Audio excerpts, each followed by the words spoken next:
पहले ये बताइए, पिज्जा गर्ल वाली स्टोरी सही है? बिल्कुल सही है, ऐसी बहुत स्टोरीज हैं जो दिल्ली बिल्कुल स्कूल सही। ऑफ इकोनॉमिक्स की गोल्ड मेडलिस्ट जी, के बाद आप पिज्जा क्यों बेची? पिज्जा गर्ल भी थे, कुर्सियों पे स्टिकर लगाए थे इन्वेंट्री मैनेज करने के लिए, कॉफ़ी लाए थे, चाय लाए थे, जो कहा।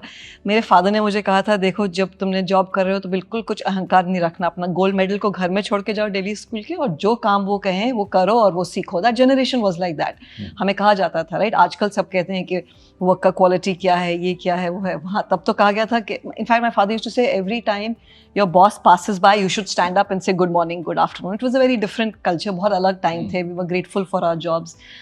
And एक तरह से लोगों को लगता था कि अगर आप लड़की हैं in the world of investment banking finance तो आप ज़्यादा टाइम रहेंगी ही नहीं, तो आपके में ज़्यादा इन्वेस्ट करने का, आपको ज़्यादा सिखाने की कोई ज़रूरत नहीं है, क्योंकि 2-3 साल में एक अच्छा लड़का आएगा और आप जहाँ हो जाएगा उनके साथ चल देंगी.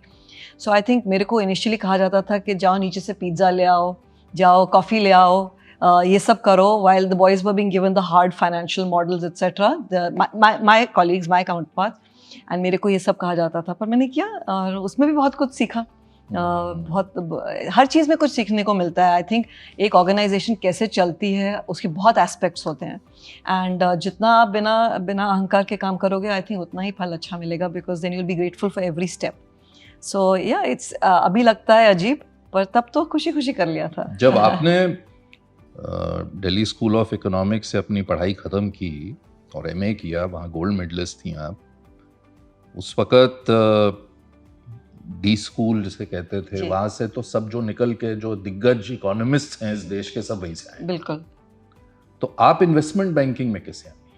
हाँ, अभी भी मेरे प्रोफेसर्स वहाँ के बहुत नाराज होते हैं कि मैं कि I sold my soul. It's very well known that anyone who crosses over to the corporate side, especially investment banking, has definitely sold their soul. तो कुछ ऐसा मेरे साथ भी हुआ, पर एक्चुअली विवेक मैं ज़्यादा टाइम के लिए नहीं गई थी. मैं 1-2 साल के लिए गई थी, सोच के I come from middle class family. I wanted to really do a PhD after Delhi school. I was really taken in by all my professors, like professor Kaushik Basu, Pranoy Roy भी थे, बहुत थे, सुरेश तेंदुलकर, मनमोहन सिंह, सो बिल्कुल अमर्त्य सेन. तो इन सबसे when you are taught by them you also wanted to do, I wanted to go and do a PhD, पर पैसे नहीं थे. तो मैंने सोचा ठीक है 2-3 साल काम करते हैं, तब वो इतने ये स्टूडेंट लोन्स वगैरह नहीं मिलते थे, तो लगा कि इन्वेस्टमेंट बैंकिंग में अच्छे पैसे बनेंगे तो 2-3 साल के बाद चले जाएंगे. एंड एज यू सेड 33 साल लेटर अभी भी यही है. डोनाल्ड ट्रम्प से कितनी नाराज हैं आप? नहीं, लुक आई थिंक जो ग्लोबल उथल पुथल हो रही है, मतलब on a more serious note के ये जो एक ग्लोबल क्राइसिस, और आप जैसे लोग हैं जो जाकर इंडिया की स्टोरी विदेश में बता रहे हैं, कैपिटल ला रहे हैं जी, हमारी प्रोग्रेस भी हो रही थी, सब कुछ ठीक चल रहा था, पहले टैरिफ वॉर्स आ गई, अब ये हो गई स्थिति, तो ऐसा लग रहा है जैसे कि हम हाँ विवेक, आई थिंक हर मुश्किल में एक अपॉर्चुनिटी होती है, और हमारे लिए ये मुश्किल एक बहुत बड़ी अपॉर्चुनिटी बन के आई है. Whether it's the China plus one strategy, whether it's the stability that we offer, whether it's the digitization that we've done as a country, whether the reforms, I think all of these things have created a perfect environment for us to be seen as a safe haven. आपने देखा अभी 2 हफ्ते पहले आपके दिल्ली में AI summit हुआ, कैसे सब लोग आए, राइट? ऐसे तो नहीं है कि हमने AI में बहुत ज़्यादा प्रोग्रेस किया, but everyone wants to be a partner with us. तो ये जो हमने डोमेस्टिक इकोनॉमी क्रिएट कर ली है, which is insulated from the global economy, जो पहले नहीं होता था. जब मैंने आपने करियर शुरू किया था, वो कहीं चीन में छींक होती थी तो हमारी कंट्री में इन्वेस्टर FIIs भाग जाती थी. अब डोमेस्टिक म्यूचुअल फंड्स, आप बता रहे थे, आपने कितने लोगों से बात करी है, they are driving the capital markets, right? Domestic capital इतना है, regulators are very good, transparency बहुत हो गई है मार्केट्स में, markets are deep, private equity ने $40-50 बिलियन डाल दिए हैं कंट्री में. They are vested enough to make sure that the country does well. Domestic Indian companies M&A कर रही हैं, पहले कभी नहीं होता था. आप कभी भी किसी डोमेस्टिक, आप या मैं कभी भी किसी डोमेस्टिक कंपनी को मिलने जाए और हम कहें चलिए आप एक्विजिशन कर दीजिए, वो हंसते थे. वो कहते थे हम अपने आप कर लेंगे, ग्रीनफील्ड 18 महीने में अपना प्लांट खड़ा कर देंगे, क्यों आपसे लें, क्यों हम आपको इतना वैल्यूएशन दें.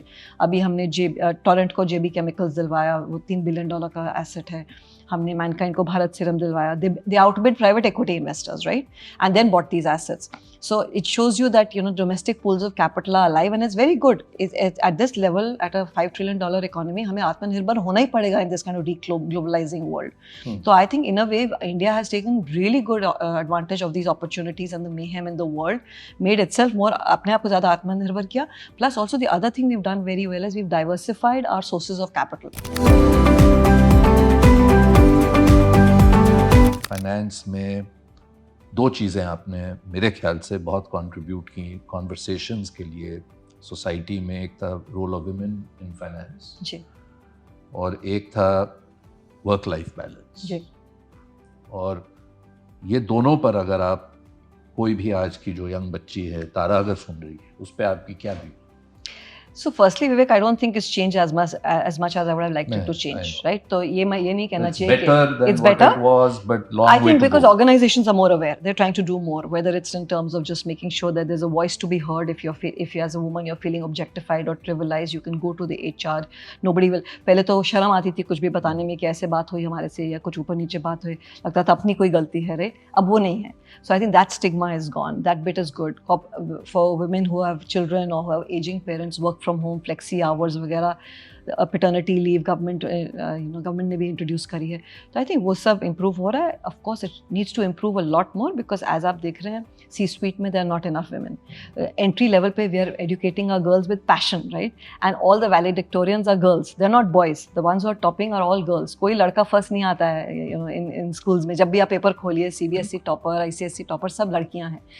But then and they come and work very hard. But वो suddenly वो the patriarchy takes over when बच्चे आ जाते हैं या फिर parents या in-laws older हो जाते हैं.